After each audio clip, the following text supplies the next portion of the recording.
Gaurkoan AEK Euskaltegira gerturatu gara eta datozen minutuetan AEKak eta BDS Ekopek elkarlanean sortutako proiektu berri baten inguruan arituko gara. Hain zuzen ere doakotasunerantz herritarron beka izeneko egitasmoaz jardungo dugu datozen minutuetan. Eta horretarako gurekin kamera aurrean Dornaku Lantz eta Beñat Altzaga dauzkagu gurekin. Honen berri detaile guztiak emateko, beraz, lehenik eta behin konta iguzue. Beka honen bidez, azaldu zen iguten, duela gutxi, Euskara ikastea benetako eskubidea izatea nahi duzuela, orduan konta iguzue, zertan datzan edo zer da honen helburua?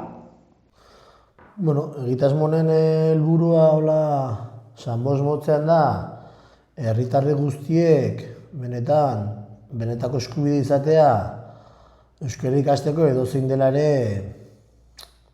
haien egoera. Dela egoera ekonomikoa, dela bestelako egoera, alegia guztientzat izatea eskubidea, baina eskubide hori izatea benetan irisgarria, eta denon eskura egotea gaur egun ez baitago. Horixe da, proiektu aurrera eraman ahal izateko AEKak eta BDS Ekopek indarrek batu behar izan dituzue, proiektua gauzatu ahal izateko, ez da? BDS Ekopek ekonomia soziala sustatzen du bere eskualdean, eta honen bestez gure helburua da ekonomia bizitza edo pertsonen zerbitzura egon dadin, eta horregatik ikusten genuen Euskara ikasteko beka sortzearen aukera, guk funts bat badaukagu propio diru poltsa bat, eta diru poltsa hori erabiliko dugu diru hori aurreratzeko, AEKan izin eman alizateko, diru hori aurreratu alizateko, gerora diru laguntza bidez jasoko den diru bat, baina diru hori aurreratzeko aukera izango dugu horrek esker. Horixe da, hain zuzen ere, badira beste laguntza batzuk ez Euskararen ikasketa laguntzeko, baina azaltzen zenuten moduan, diru laguntza horiek ez dituzte guztien beharrak estaltzen, edo ez dira pertsona guztien gana iristen. Hori da izan ere, ukaezina da gaur egun doakotasunaren bidean, gaur egun instituzioek urratsak eman dituztela, eta ematen nahi diela, behar bada bide egokian gainera esango nuke, baina ez dira gai benetako beharrak eta herritarren guztien beharrak asetzeko. Zergatik, diru laguntza guztiek behipen gure eskualdeari begira datarako lehenengo diru aurreratu behar duzu, eta zenbait baldintza betez gero, bai jaurlaritza, bai udalak itzuliko dizu aurreratako matrikula. Baina ikasle askorentzat ezinezkoa da diru horri aurreratzea. Haientzat diru asko da, eta gu inoiz ez gara sartuko zer den asko, zer den gutxi hoian norberak baloratzen du, baina askok ezin diote aurre egin irailurrian matrikulari. Eta beraz, uko egiten diote Euskara ikasteari, ezin dutelako diru hori aurreratu. Horixe da, hain zuzen ere, helburua hori da, ez azkenean inor ez gelditzea, Euskara ikasi nahi duen edonor, ez gelditzea euskaltegitik kanpo, osea, Irungo AEKako euskaltegiko ateak zabalik izango dituzte horretarako.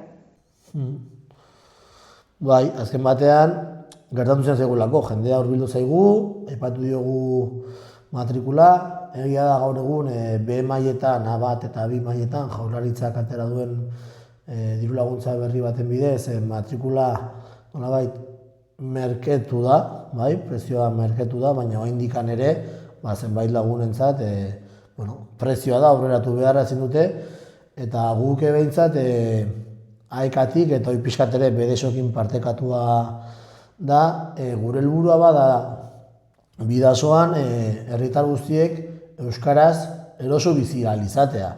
Eta horretarako argi dago ezin zaiola inori, ukatu euskara ikasteko eskubidea nahia eta plazerra. Jakin bat dakigu zaila dela. Askotan ez lehen urrats hori ematea, esan, euskara ikasiko dut. Eta behin urratxo hori eman dutenean, dela beraien egoeragatik, ateak istea, ezingo duzu, haiek atzera egin behar izatea, gure perspektiban, bai BDS Ekopek, pixkat herritarrak erdigunen jartzen ditugunean, eta AEK helburua duenean, edozein herritar euskaraz eroso bizi ahal izatea, Euskal Herrian, bat gehi bat bi, ateak zabalik.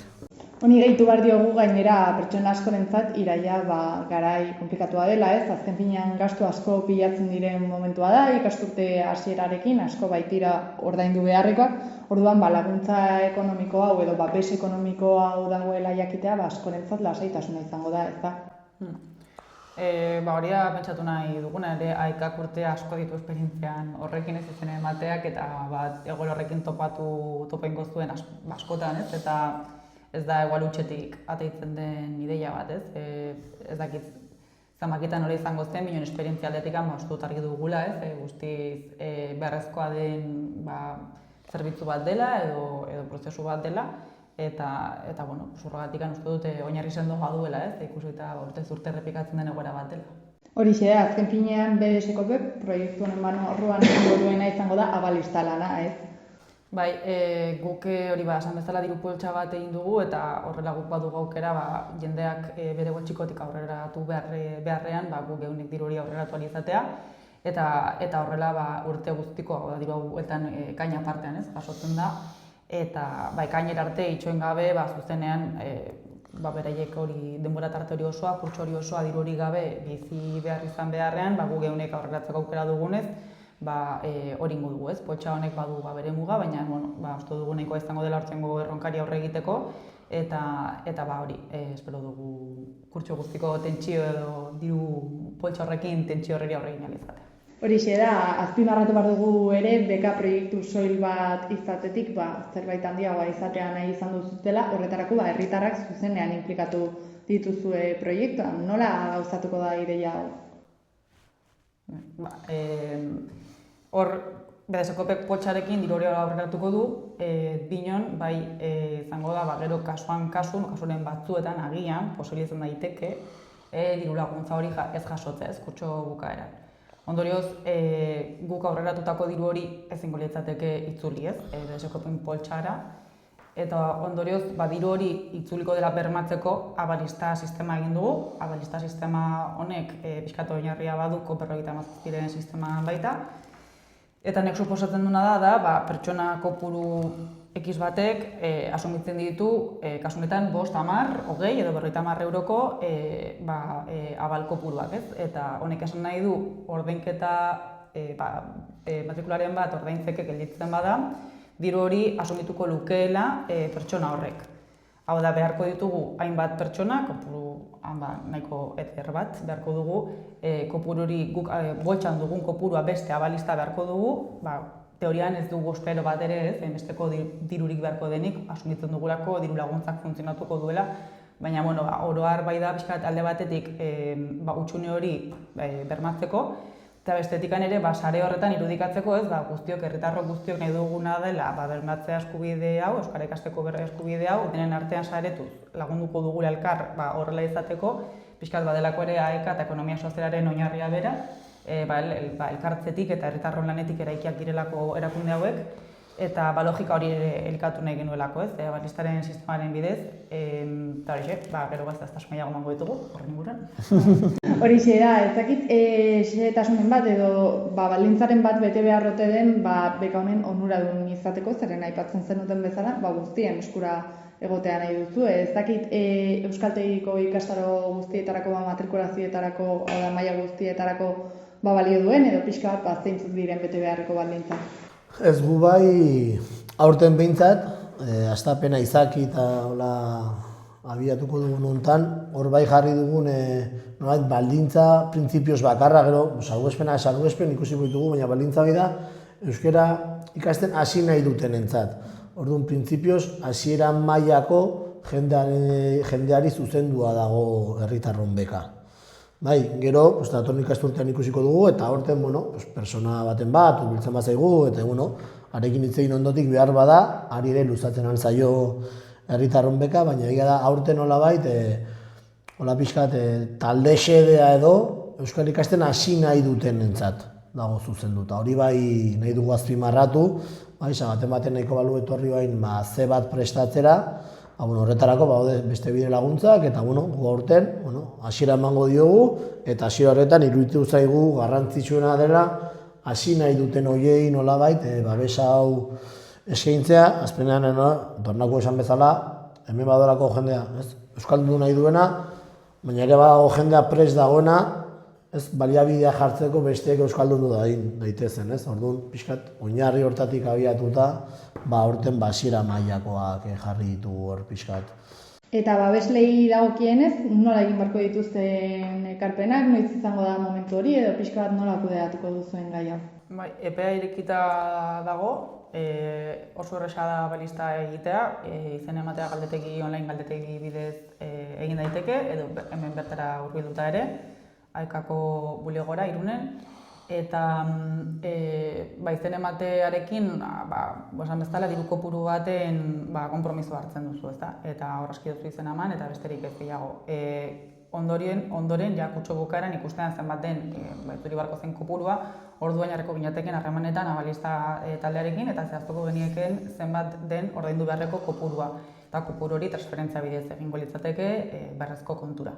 Binon, esan bezala, seguraski ez da, abalatzea onartzen den kopuru osoa ordaindu beharko. Seguruenik ez delako hainbesteko diru galera izanen.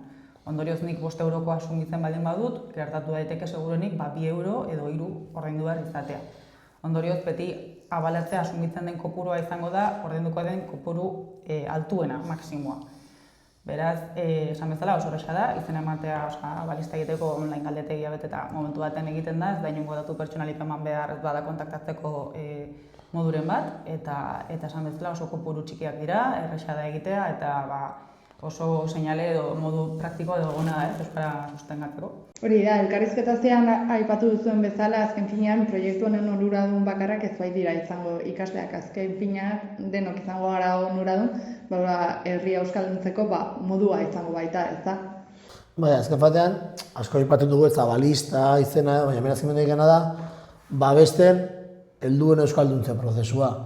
Eta esoik helduen euskalduntze prozesua, baizik ere, Irunea etortzen ari diren, herritar berrioi harrera eta ongietorria egiteko ere beste modu bat da, proiektu bateak zabalik, torri, ikasi, zaitez komunitateen parte, esan dut, proiektu hau, gure ustez, ertz asko ditu, ez soilik euskara ikasi nahi duei ordainduko diogula matrikula, baizik ere, harago doan proiektua da, eta honi babesa emate horre guztiak dakar, ezta? Eta horregatik, honek da horregatik zentuko dela mailegu sistematik harago doan egitasmoa.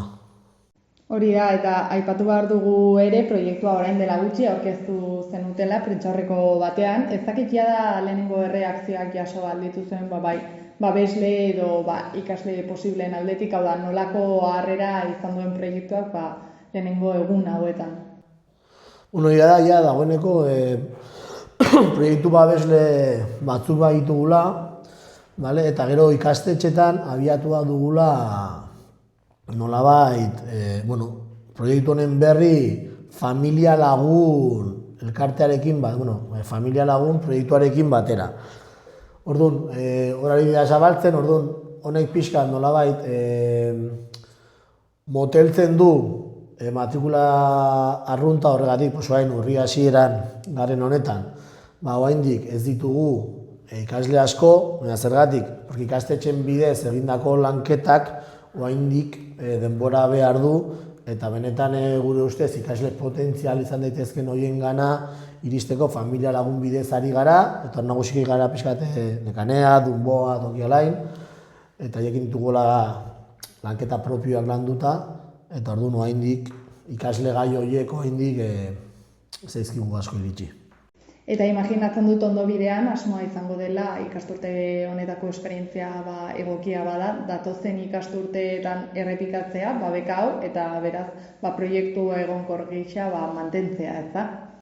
Bai, guk poltsa mantenduko dugu, eta pentsatzen dut baiolako erronkan nire erantzutea, noski modu bakarrego beste modu baten ere konpontzeko izango zen, diru laguntzaren mekanismoa bera ere aldatuko balute, imaginatzen dut, beraiek erabakiko balute aldez aurretikan dirua hasieratik ematea, edo nitzadaki, baina edo zen modutan bianka dituenez, ez bakarrik azentzu praktikoa badu, baina bestetikan ere herritargoaren saretzearen helburunekin, eta presente eukitzeko denek denen artean egina den hori dela, nik uste dut datozen urteetan jarrituko dugula, eta baita sistematizatu ez gero barreixa zerbait izango dela.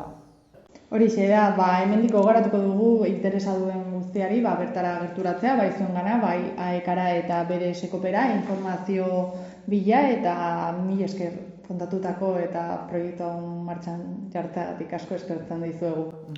Zuei.